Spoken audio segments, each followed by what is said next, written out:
My name is Patricia Robinson, but they call me Patsy. My husband was in the Marine Corps.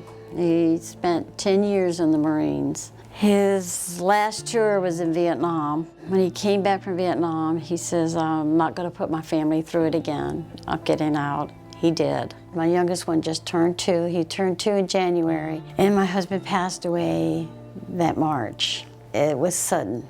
We were at the hospital, and my neighbor that took me, I was very nervous. I was shaking, I was rocking. 2 doctors came down the hallway, and they said, Mrs. Robinson.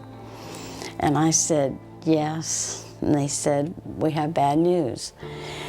I'm thinking, okay, he's gonna have to stay in the hospital. And they said, your husband didn't make it. I remember everything in my body seemed to drop. And I looked up at him, and I took a deep breath, and I said, oh my, how do I go home and explain to my oldest son that his father didn't make it? We went home, and I brought my son to the side and explained. But I remember sitting on the couch thinking, I can't go into the bathroom again. He was there, and and the Lord just came over me and says, you need to go in there, you need to go. I don't know what it was. I floated. I got up and just went in there, and I started crying, and I was praying. Nate, the bathroom lit up like you never seen a light like before. And I went, oh, precious Jesus, you're gonna see me through all of this. And it amazed everybody because I didn't fall apart. But I can't explain to you the power and the love that I felt that lifted me. I just knew that I was gonna be fine. We were gonna be fine. God is so strong, and I mean, to live for Him and to walk with Him, He strengthens you in a way that you don't expect. You know, my sons even want to know why I don't get upset about things. Why don't I worry about things? Why should I?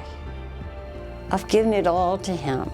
And it's important to me, God has laid on my heart to reach these children. They need to know God's love. Not man's love, not family love, but God's love. When I go to my Sunday school classes, I look at those children and I think, Lord, I want them to have what you've given me. I want you to help me to help them to reach out and hold on to it. I love Him so much. I want everybody to love Him. I want them to feel His love. You think your wife gives you the love? Your mom, dad gives you the love? Let me tell you something. There is no other love greater than what He can give you. I just thank God so much for choosing me to guide me and to help me to help others to grow and to know Him the way I do.